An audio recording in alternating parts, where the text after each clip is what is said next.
Good morning and welcome to the Meet the Funder event with Wiltshire Community Foundation and the National Benevolent Charity. Without further ado, I will pass over to Vicky to complete her presentation, and then we'll take some questions at the end. So welcome, Vicky. Right, thanks, Karen. I'll just try sharing my screen at the moment.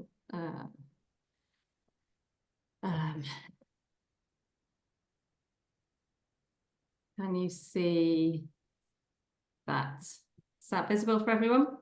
Lovely, thank you. Brilliant, great. Yeah, hi everyone, I'm Vicky, National Benevolent Charity. Thank you so much for taking some time out of your no doubt busy mornings to come and learn a bit more about our Improving Lives Fund for Wiltshire and Swindon. So National Benevolent Charity, some of you might have seen actually on that kind of title slide, we've been around a really long time, since 1812. And we've got a really long history of funding individuals, of funding organisations. It is relatively new to us. So we are a grant-making charity with a mission to provide financial support to people experiencing poverty at a time of crisis. We currently have two funding programmes. One is our welfare fund, and through this fund, we provide funding for individuals to help them buy essential items that will make a positive contribution to their well-being. So, for example, support with buying white goods, food or clothing, or support with utility bill debt. And this fund is national, so individuals can apply from across the UK. And then our other funding programme is our Improving Lives Fund, which is our grants to organisations. And we have one programme that provides funding across 3 geographical areas of interest. So that's Bristol, Gloucestershire, and then obviously Wiltshire and Swindon. So it's this fund that I'm going to talk more about today. But if anyone is more interested in our funding for individuals, then feel free to either contact me afterwards or check out our website, and there's more information there. But I just wanted to start actually with just sharing a little bit about our organisational values, as these are reflected across our grant making. So we aim to be open, so we respond to individual needs and circumstances. And in terms of our kind of grant making, it's about being open and trusting. So we are signed up to a initiative called Open and Trusting Funders, which is by IVAR, it's managed by IVAR, or flexible funders. And again, if you want more information about that, I'm happy to share that afterwards. We aim to be compassionate, so we never forget that people are at the heart of what we do. And we aim to be collaborative, so we know we can make a greater difference by working with others. And so in terms of our funding aim, so our organisational funding obviously supports us in delivering our mission. So we aim to make grants to a wide range of organisations working to alleviate poverty and improve lives. So when it comes to defining poverty, I'll read out this quote in a minute, but I suppose I just wanted to kind of acknowledge that it's obviously a really complex issue, and there's lots of different definitions to poverty. For the purposes of our own grant making, we align ourselves most closely with the Joseph Rowntree Foundation and their definition of poverty in the UK and their kind of recommendations for solving poverty. For those of you who don't know Joseph Rowntree, they're a big social change organisation, and they do a lot of work around kind of solving poverty in the UK. They do lots of research into it. They do annual reports on the nature and scale of poverty in the UK. And so we use their research to inform our grant making. So their kind of definition of poverty, well, a brief version of it. So poverty means not being able to heat your home, to pay your rent, or buy the essentials for your children. It means waking up every day facing insecurity, uncertainty, and impossible decisions about money. It means facing marginalisation and even discrimination because of your financial circumstances. And actually, what I should add here as well, that the kind of constant stress it causes can lead to problems that deprive people of the chance to play a full part in society. So putting it simply, when National Benevolent Charity, when we talk about poverty, we mean kind of that financial poverty. So struggling to pay for the essentials, to not be able to participate in society. So when your resources are kind of well below your minimum needs. And then in terms of kind of how we tackle poverty through our grant making programs, we will fund work through that kind of falls into one or more of these priority areas. So helping people out of destitution. So this is about supporting the most marginalised with the real essentials. For example, work that tackles homelessness, food insecurity, or fuel poverty. And then opportunities for education, employment, and training.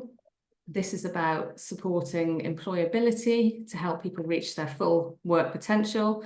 It's about improving education standards and raising skills. And then strengthening families and/or communities. This is about tackling intergenerational poverty and creating a more inclusive and equitable community. And then promoting financial resilience. This is about supporting financial inclusion and financial literacy and reducing the financial pressures that exacerbate poverty. So what can you apply for and how much? So we provide flexible funding. So we believe the organisations we support are the experts on the ground, and we trust that they will utilise the funding in the most valuable way to their service users. So our preference is therefore to provide unrestricted funding, so where the need can be defined and shaped by the organisation and they're able to kind of respond to changing needs and priorities. Some applicants will specifically ask for either core funding or project funding, so we may restrict funding if it's requested, or sometimes we might have to broadly restrict funding where we want it to be used for a specific type of work or a beneficiary group or a geography, but kind of allow an organisation to use it flexibly within that scope. So where possible, we will kind of make it as unrestricted as possible within kind of our boundaries. And we will fund over 1 or 2 years, and the maximum we will award is £10,000 per organisation per year. And then how do you apply? So we have a 2-stage application process with the initial stage 1 expression of interest form submitted online at our website. Our website details shared there. I've also got it on our final slide. We're always kind of working hard to reduce the administrative burdens. So we're trying to keep our kind of processes as simple and streamlined as possible, only asking for kind of the information we need to make a decision. So hopefully you'd find that the expression of interest form, it doesn't play too high a kind of burden on your time. And then only eligible applications that have a good chance of success will be invited through to stage 2, which is a virtual meeting. And I suppose just say that this is an informal meeting. We feel that we find there's a lot of value to a conversation. They're at the heart of our process, really. And we want it to be an opportunity for an organisation to share their story and their needs. And so kind of hope that that approach kind of prevents barriers for smaller organisations that might not employ professional fundraisers. And the purpose of the meeting is just to kind of ensure we fully understand the applicant and the proposed work. And we will contact applicants within a couple of weeks of the application being submitted to schedule that meeting.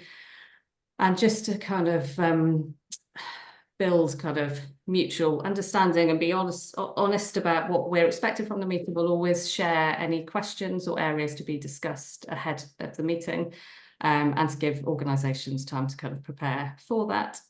And then just to say, I am available to be contacted throughout the application process if you need any kind of further advice or questions or just support through that process.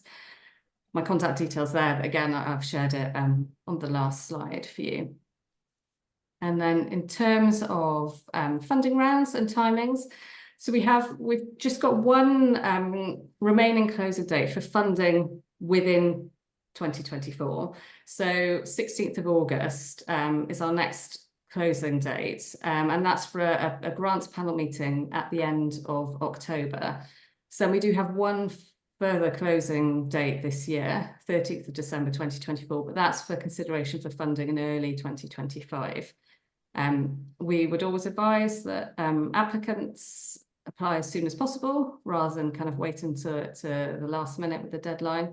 And then just to say for next year, we will post 2025 deadlines early in the new year, but typically they are April, August and December, and then for corresponding grants panel meetings in June, October and February.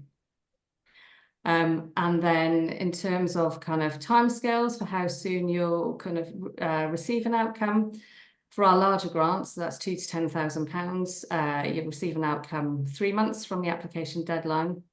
And then for smaller grants, that's up to £2,000. We aim to reach an outcome within 2 months of the application being submitted. So these grants are considered throughout the year, so they're kind of not subject to our deadlines.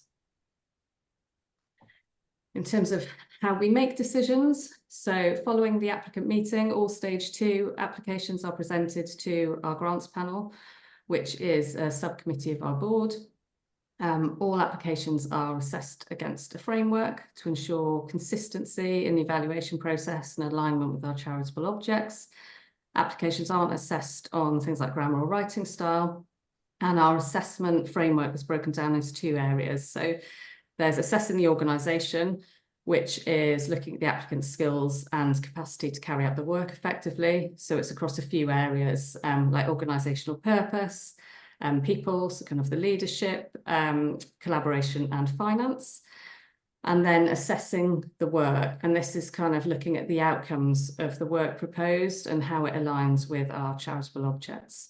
So things like your rationale for making the approach, kind of the difference you'll make, and then how that work will kind of alleviate poverty against those key priority areas that I mentioned before.